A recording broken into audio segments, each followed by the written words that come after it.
too much and never enough. How my family created the world's most dangerous man. First of all, your reaction to the new video message that the president released this evening, given what he's just been saying to the mob before the attack and even after the day before. Well, the video was clearly coerced. And by that, I mean, somebody was able to convince him that he was in serious jeopardy. And if he didn't do something to mitigate the horrors he basically incited yesterday, he would be in even more trouble. So it was obviously a way to cover himself. There was not an ounce of truth in that video. And I think it's also really important to point out that he still hasn't conceded.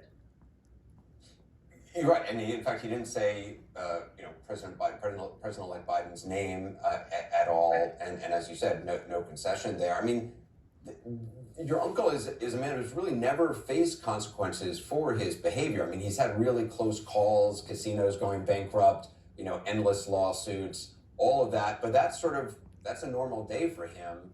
He seems to have always gotten away with lying and cheating.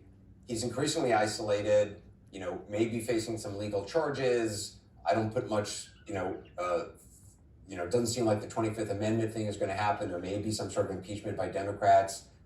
You're a psychologist. When a person is backed into a corner like this, I guess there's what normal people would do, and then there's people whose lives are played out backed into a corner.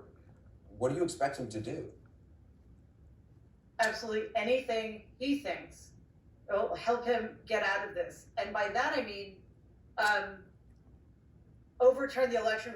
He still thinks that that's a possibility because you're right. He's never been in a situation like this before, in the sense that he has always been able to get the win, even if it had an asterisk next to it, So whether he cheats, lies, and steals his way, he was able to get out of a bad situation. He can't do that here. He's tried everything. So in addition to being desperate, he still has all of the power, which is why it is so vitally important that he be impeached and removed immediately. It does seem to me, and again, I don't like to speculate about stuff, but it does seem like the next step for him is claiming that it was Antifa or, provocateurs who actually were behind the storming of the Capitol. I mean, that's what Mo Brooks and some of these enablers of the president's are already saying.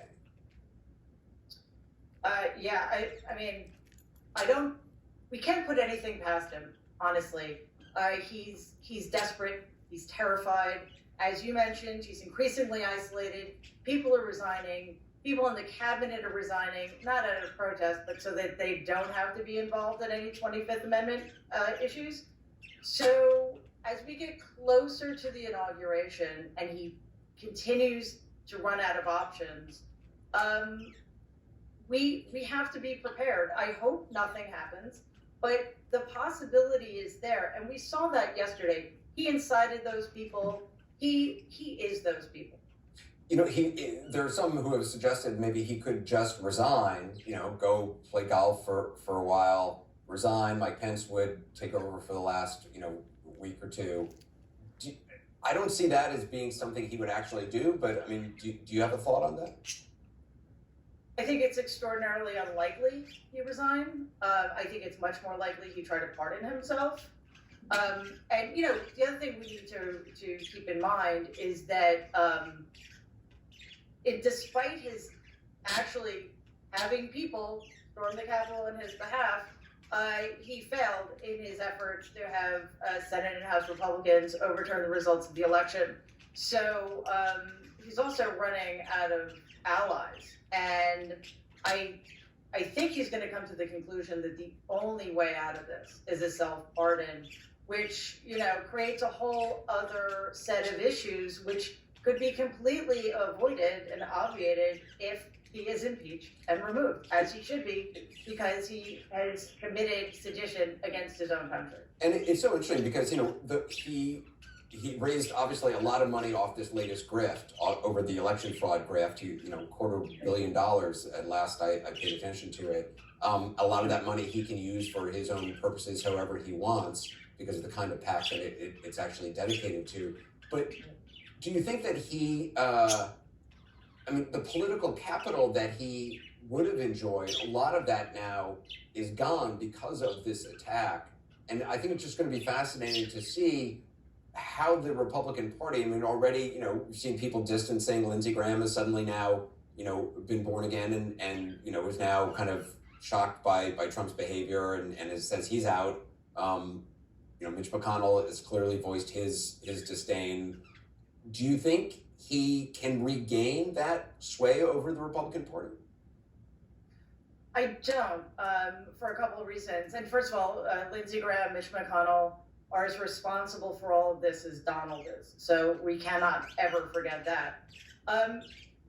A couple of things are going to be happening. After he no longer has the power and the protection of the Oval Office, he's looking at serious state level charges. He's looking at very serious lawsuits.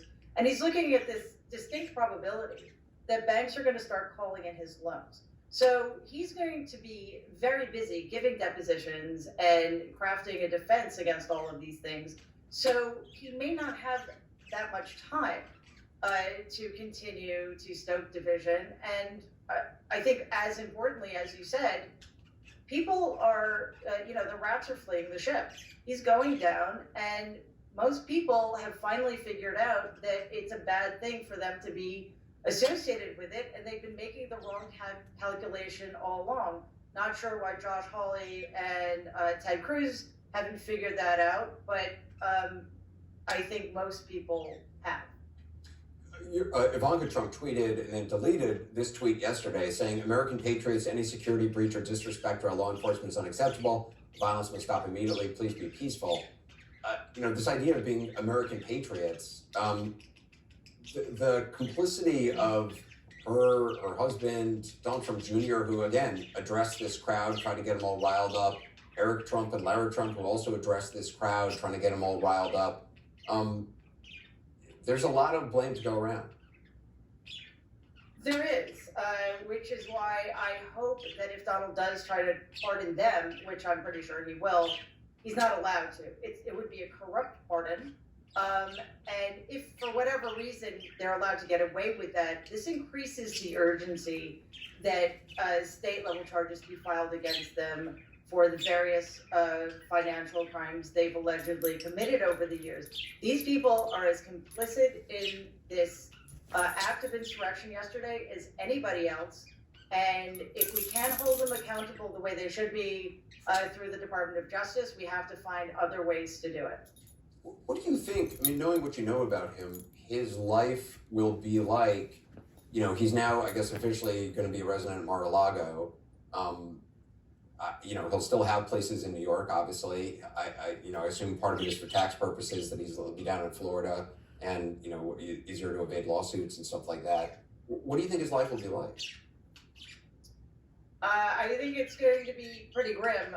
Yesterday was a bridge too far for people who, for whatever reasons, have stuck with him until then, and it increases the likelihood that on August 20th, Donald loses relevance precipitously, as he should, and he's not going to adapt well to that, because I think other than money, the thing that's most important to him is power.